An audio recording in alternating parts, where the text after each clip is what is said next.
नमस्कार दोस्तों, स्वागत है एक और धमाकेदार वीडियो में।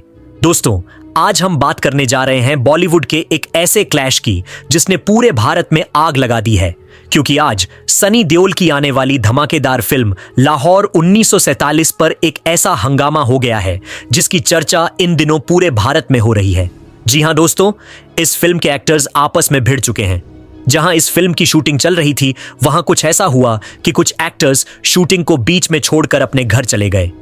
दोस्तों, यह बात सबको हैरान कर देने वाली है, क्योंकि आज से पहले बॉलीवुड इंडस्ट्री में ऐसा कभी भी नहीं हुआ था। लेकिन अब बॉलीवुड इंडस्ट्री की इज्जत मिट्टी में मिल गई है, क्योंकि जहां बॉलीवुड का मुकाबला दुनिया के सबसे बड़े इंडस्ट्री हॉलीवुड से किया जाता था, अब उससे कोई भी कंपेयर नहीं करता। क्योंकि आज फिल्म लाहौर की वजह से बॉलीवुड इंडस्ट्री का नाम पूरी दुनिया में बदनाम हो गया है। क्योंकि आज इस फिल्म के एक ऐसे एक्टर ने सवाल उठाए हैं जिसके बाद मानो कोई बड़ा तूफान आ गया हो। हर तरफ, हर जगह सिर्फ इस फिल्म की चर्चा हो रही है। दोस्तों, सबको चौंका देने वाली बात यह है कि अब फिल्म लाहौर 1947 रिलीज होगी या नहीं, क्योंकि इस फिल्म का अहम एक्टर छोड़ चुका है। आज इस एक्टर को शूटिंग के दौरान एक एक्टर ने डायरेक्ट थप्पड़ मार दी, जिसकी वजह से उसने शूटिंग को बीच रास्ते में छोड़कर अपने घर चला गया और उसने कहा कि मैं अब फिल्म लाहौर में काम नहीं करूंगा।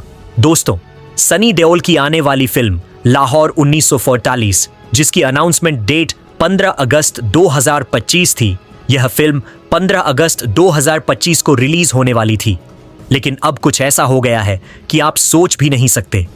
मुझे नहीं लगता कि अब फिल्म लाहौर 1947 15 अगस्त 2025 को रिलीज हो पाएगी, क्योंकि इस फिल्म के दो बड़े एक्टर्स के बीच में बहुत बड़ा झगड़ा हो गया है। फिल्म लाहौर 1947 एक देशभक्ति वाली फिल्म है जिसमें बॉलीवुड के 3 बड़े सुपरस्टार्स देखने को मिलने वाले हैं।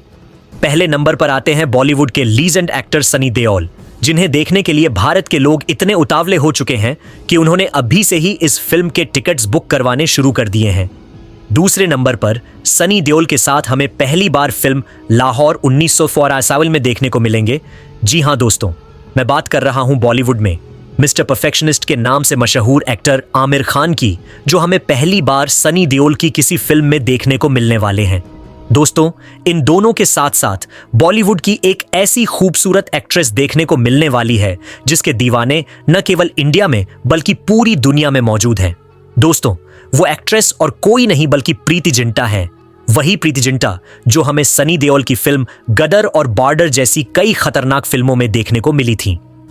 अब एक बार फिर सनी देओल और प्रीति जिंटा की जोड़ी फिल्म लाहौर 1947 में देखने को मिलने वाली है। दोस्तों, फिल्म लाहौर 1947 जो कुछ ही दिनों में सिनेमा घरों में आने वाली है, उसका क्रेज न केवल इंडिया में बल्कि पूरी दुनिया में दिखाई दे रहा है।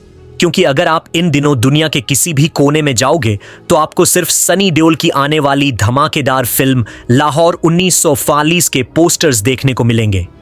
दोस्तों, जो लोग फिल्म लाहौर को देखने के लिए इतने उतावले हो चुके हैं, आप सोच भी नहीं सकते।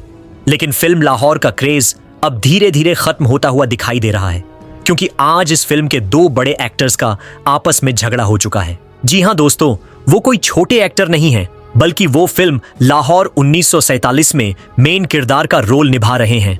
इन दोनों के बीच में आज फिल्म लाहौर की शूटिंग के दौरान कुछ ऐसा हुआ कि वहां पर बैठे सारे लोग हैरान हो गए। जी हां दोस्तों, अगर आप भी इन दोनों एक्टर्स का नाम सुनना चाहते हैं और जानना चाहते हैं कि इनके बीच ये झगड़ा कैसे शुरू हुआ, तो उससे पहले मेरे चैनल को सब्सक्राइब जरूर कर देना और वीडियो को लास्ट तक जरूर देखना। जी हां दोस्तों, मैं बात कर रहा हूं फिल्म लाहौर 1947 के इस झगड़े की, जिसमें सनी देओल और आमिर खान आमने सामने हैं। दोस्तों, इन दोनों का नाम सुनकर आप हैरान तो हो गए होंगे, क्योंकि ये वही एक्टर हैं जो फिल्म लाहौर के मेन हीरो हैं। आज इन दोनों के बीच में एक ऐसा हंगामा हो गया है जिसकी किसी ने उम्मीद भी नहीं की थी। दोस्तों, जब फिल्म लाहौर 1947 की शूटिंग चल रही थी, तब वहां पर आमिर खान कुछ ऐसा कर देते हैं जिसके बाद सनी देओल गुस्से से लाल हो जाते हैं। फिर क्या था, सनी देओल ने आमिर खान को अपनी फिल्म से निकाल तो दिया, लेकिन निकालते समय उन्होंने आमिर खान को एक ऐसी खींचकर थप्पड़ मारी कि वहां बैठे सारे एक्टर और डायरेक्टर हैरान हो गए। जी हां दोस्तों, ऐसा क्या कर दिया था आमिर खान ने जो सनी देओल गुस्से से लाल हो गए थे? जी हां दोस्तों, जब फिल्म लाहौर 1947 की शूटिंग चल रही थी, तब आमिर खान शूटिंग को छोड़कर इस फिल्म में काम करने वाली फीमेल एक्टर्स पर नजर रख रहा था और उन्हें छेड़ रहा था। जब सनी देओल ने यह देखा तो उन्हें यह बर्दाश्त नहीं हुआ, क्योंकि सनी देओल एक अच्छे एक्टर के साथ साथ एक अच्छे इंसान भी हैं। फिर सनी देओल ने आमिर खान को खींचकर एक थप्पड़ मारा और कहा, तुम्हारी इस फिल्म में कोई भी जरूरत नहीं है।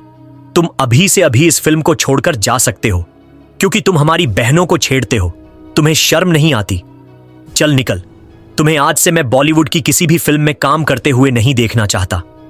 अगर तुम मिले तो मैं तुम्हारा इतना बुरा हाल कर दूंगा कि पूरी दुनिया तुम पर हंसेगी और तुम पूरी दुनिया के सामने अपना चेहरा भी नहीं दिखा पाओगे।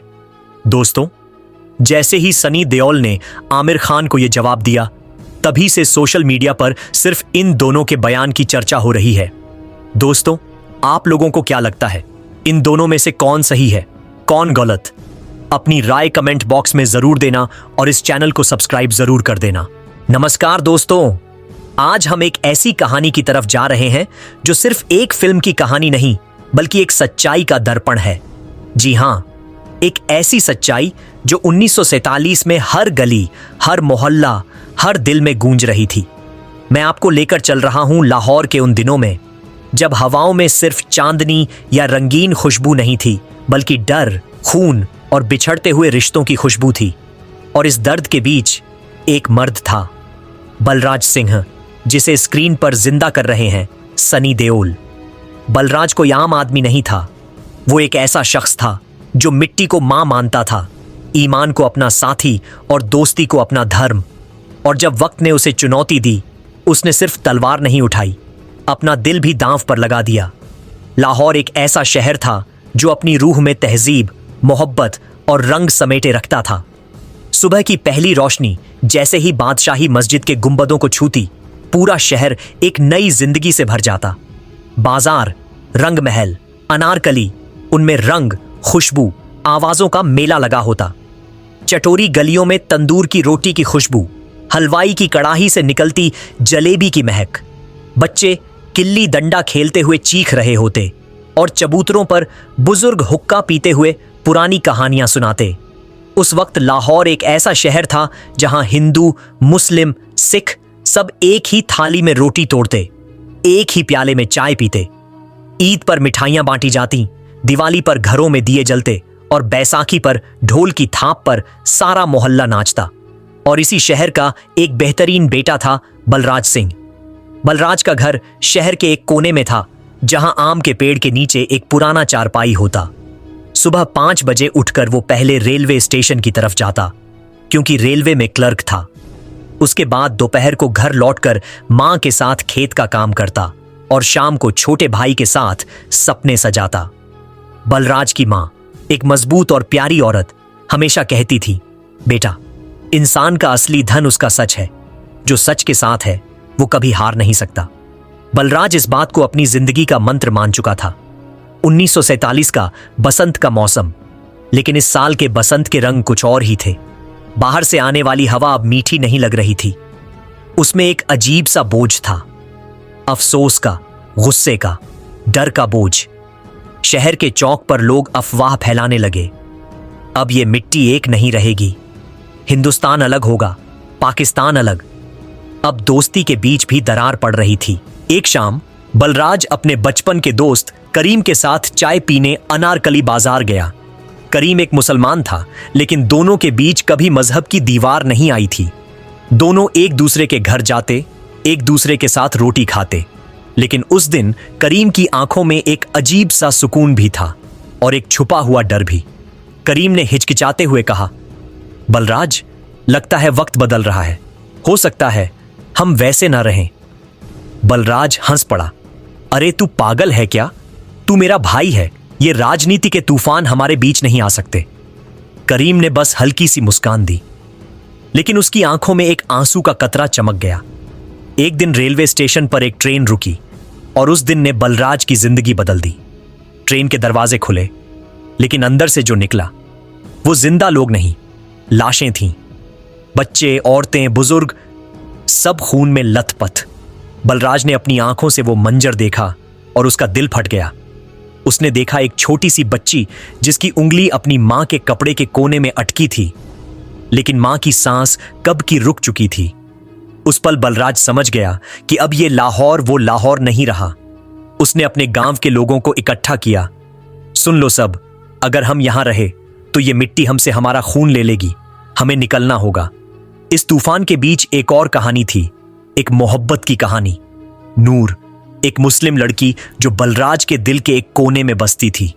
नूर की आंखों में एक ऐसा सुकून था जो बलराज के सारे गुस्से, सारे दर्द को शांत कर देता। लेकिन बंटवारे के तूफान ने इस प्यार को एक इम्तिहान बना दिया। नूर के घर वाले पाकिस्तान जाने का तय कर चुके थे और बलराज अपने परिवार के साथ भारत की तरफ निकलने वाला था। एक रात नूर छुपके से बलराज के घर आई, आंखों में आंसू, हाथों में एक छोटा सा तावीज। ये रख लो, जब तक ये तुम्हारे पास होगा तुम मुझे महसूस करोगे। बलराज ने उसका हाथ पकड़कर कहा, नूर, मैं तुमसे वादा करता हूं, मैं लौटूंगा। 15 अगस्त 1947। एक तरफ पूरे भारत में आजादी का जश्न, दूसरी तरफ लाहौर की गलियों में गोलियों की आवाज, जलती बस्तियों का धुआं। बलराज अपने लोगों के साथ एक ट्रक में भरकर स्टेशन की तरफ निकल रहा था, लेकिन रास्ते में गोलियां चल गईं। लोग गिरने लगे, बच्चे चीखने लगे, औरतों के चेहरे से खून बहने लगा। बलराज ने अपना कुर्ता फाड़कर एक जख्मी बच्ची का खून रोकने की कोशिश की, लेकिन समझ गया आजादी के साथ एक बहुत बड़ा कुर्बान भी आता है।